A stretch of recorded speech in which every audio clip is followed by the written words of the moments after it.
Hey everyone, welcome back. Today we're going deep, diving into something that really makes you think. Crime statistics, but Yeah. not just the surface level stuff. We're talking about how gender changes everything. It's about seeing those patterns that often fly under the radar, the ones that really challenge what we think we know about staying safe and who's really at risk. You hit the nail on the head. The research we're looking at today, it's got some real head scratchers. Like, we always hear about how slow crime resolution times are. Right. But get this, turns out those times are way faster when the victim is male. Really got me thinking. Yeah, it makes you stop and think, doesn't it? Yeah. Just wonder if there's something else going on, maybe some unconscious bias in the system. Like, do cases with male victims just get more attention, higher priority? Does how society sees men, that whole tough guy thing, does that factor in? A lot to unpack there. It really is. And speaking of eye-openers, the data's got a lot to say about where crime happens, too.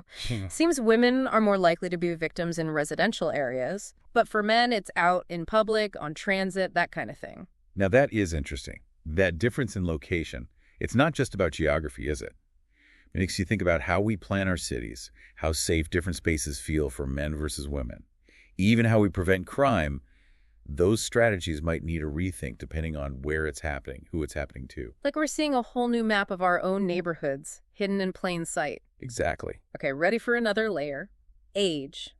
The data shows that younger women and older men, they're the most vulnerable, but probably not for the reasons you think. It's true. It's not as simple as young equals vulnerable, is it? It's about the risks that come with different stages of life, how society treats you at different ages. Like, a young woman might be more vulnerable to certain types of violence, exploitation even. But for older men, it's a whole other ballgame, different reasons altogether. Right. It's not just numbers on a page, it's people's lives. Absolutely. Recognizing that is key to creating safety measures that actually work, support systems that are actually effective. Couldn't agree more. Now, let's dig into the types of crime being reported. The data shows a clear difference there, too. Seems men are more likely to be victims in public settings, think workplaces, that sort of thing. But women, it's more often in private, interpersonal situations. And that likely goes back to those traditional gender roles, how they play out in everyday life. Statistically speaking, men are more likely to be in those physically demanding jobs, higher risk occupations. And sadly, women, they're still facing a much higher risk when it comes to domestic violence. It really highlights how much those societal structures, those roles, actually impact our lives. And it makes you wonder, as those roles change, will these patterns change too? $1 million question. As we move toward more equality, it'll be fascinating to watch those crime trends, see if they shift as well. Absolutely. Okay, one last point from the data that really jumped out at me, the time of day when crimes occur. Turns out women are actually more vulnerable during the day. But for men, it's pretty consistent throughout the day and night.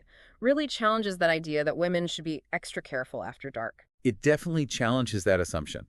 Shows that women need to be just as aware, just as safety conscious during the day as they are at night. What's causing this pattern? How can we create environments where women feel safe no matter what time it is? Big questions. So where does this leave us? We've covered a lot, but one thing's for sure. Gender, it completely changes how we understand crime. It's not just about the overall numbers, it's about the nuances, the ways that gender intersects with risk, vulnerability, even the very definition of crime itself. And if we want to prevent it, if we want to truly support victims, we have to understand those differences. Couldn't said it better myself. So as you go about your day, think about how this new understanding of gender and crime might change your own decisions, how you act in your community, even the policies that shape our world. Next week, we're back at it. And let me tell you, get ready for a wild ride. I'm talking a deep dive into a topic so fascinating.